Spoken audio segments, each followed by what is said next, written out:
नमस्कार दोस्तों, स्वागत है आपका। मैं आपका दोस्त दिनेश निम्बावत। बात कर रहे हैं ज्योग्राफी की। ज्योग्राफी में वाताग्र की बात कर रहे हैं। वाताग्र जनन के प्रदेश देखेंगे। आपसे निवेदन, चैनल को सब्सक्राइब कर लीजिएगा। वाताग्र जनन के प्रदेश। वाताग्रों से संबंधित चक्रवात सर्वत्र नहीं बनते, बल्कि कुछ विशिष्ट प्रदेशों में वाताग्र जनन होता है। शीतोष्ण कटिबंध में ध्रुवीय और आर्कटिक ठंडी वायु तथा उष्ण कटिबंधीय वायु राशियों के मध्य वाताग्र जनन होता है। उष्णकटिबंधीय में वायु राशियों का अंतर कम होने के कारण वाताग्र जनन स्पष्ट नहीं होता। अब देखिए, पैटरसन के अनुसार उत्तरी गोलार्ध में वाताग्र जनन के निम्न क्षेत्र हैं। पैटरसन के अनुसार देखें, अटलांटिक दूरी वाताग्र, प्रशांत महासागरीय दूरी वाताग्र और अटलांटिक वाताग्र AAF हो जाएगा। प्रशांत महासागरीय आर्कटिक वाताग्र PAF और द्वितीयक प्रशांत दूरी वाताग्र SCC PPF हो जाएगा। भूमध्य सागरीय वाताग्र, ठीक है ना, मिड एफ हो जाएगा। वाताग्र विहीन गर्त चक्र की बात करते हैं। सभी गर्त चक्र वाताग्र लहरों से उत्पन्न नहीं होते। केवल मध्य अक्षांश से चक्रवातों में ही वाताग्र की रचना स्पष्ट होती है, किंतु अनेक गर्त चक्र तथा निम्न दाब कम वाताग्रों के बिना भी निर्मित हो जाते हैं। देखें, तापजन्य गर्त चक्र। ग्रीष्म ऋतु में महाद्वीपों के आंतरिक भाग दिन के समय सूर्यताप के कारण बहुत गर्म हो जाते हैं। महाद्वीपों के जो आंतरिक भाग होते हैं, दिन में क्या पड़ती है, गर्मी पड़ती है, तो क्या मिलता है, सूर्यताप। वो क्या हो जाते हैं, फिर गर्म हो जाते हैं। गर्म वायु क्या होती है, आपको पता है, फैलती है, उच्च वायुमंडल में पहुंच जाती है फैलकर। इससे धरातल के निकट वायुदाब क्या हो जाता है, कम हो जाता है। इस ताप जनित निम्न दाब को स्थान घेरने के लिए निकटवर्ती क्षेत्रों से वायु आती है। इस प्रकार एक हल्के गर्त का क्या हो जाता है, गर्त चक्र का निर्माण हो जाता है। उत्तरी भारत के मैदानी भागों के ग्रीष्मकालीन गर्त चक्र इसी प्रकार उत्पन्न होते हैं, किंतु इन गर्त चक्रों से संबंधित मौसम गर्म व शुष्क होता है। केवल कभी कभी पर्याप्त नमी पर तड़ी जंजा के साथ वर्षा होती है।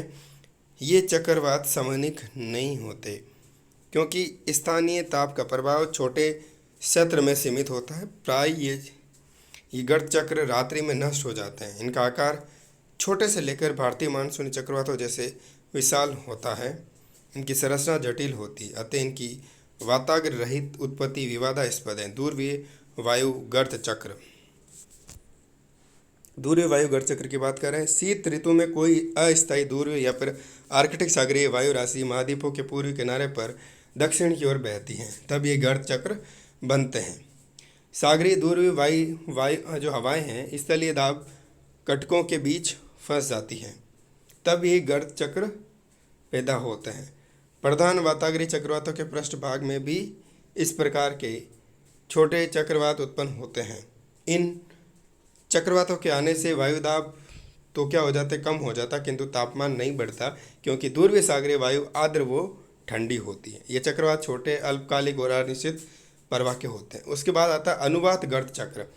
अनुवात गर्त चक्र क्या होता है, जब पछुआ पवनों के मार्ग में कोई पर्वतीय बाधा आ जाती है, कोई पर्वत आ जाता है, तो सम्मुख क्षेत्र में वायु संकुचित हो जाती है तथा अनुवात यानी विमुख क्षेत्र में फैल जाती है। सामने पर्वत आया तो उसके विमुख यानी उसके दूसरी तरफ जो है क्षेत्र में फैल जाती है।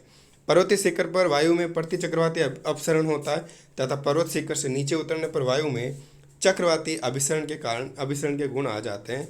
इस प्रकार अनुवाती ढाल पर लहर द्रोणियाँ बन जाती है, यानी एक वेव बन जाती है, जिन्हें अनुवात गर्त चक्र कहते हैं। शीतकाल में यूरोप से उत्तरी पश्चिम हवाएं दक्षिण की ओर अग्रसर होती है, तो आल्प्स व एटलस पर्वतों से टकराकर संकुचित होती हैं। इन पर्वतों से नीचे उतरने पर हवाएं फैलती हैं, तब छोटे गर्त उत्पन्न होते हैं, जिन्हें गतिक भंवर कहा जा सकता है। पो घाटी तथा लिगुरियन सागर के अनुवात गर्त चक्र जेनोवा गर्त चक्र कहलाते हैं। रोकी के पूर्वी ढालों पर कोलोराडो में तथा न्यूजीलैंड के दक्षिणी द्वीप में भी अनुवात चक्र जो है गर्त चक्र पाए जाते हैं। शीत गर्त चक्र ये मध्यवर्ती सौरमंडल में पाए जाते हैं, किंतु धरातल के निकट यदा कदा अनुभव किए जाते हैं। जब सौरमंडलीय गर्त चक्र धरातल को छू लेते हैं, तो अमेरिका तथा साइबेरिया के उत्तरी पूर्वी भागों में से शीत गर्त चक्र आते हैं। इनसे मौसम या वर्षा पर कोई प्रभाव नहीं पड़ता है। चैनल को सब्सक्राइब कर लीजिएगा।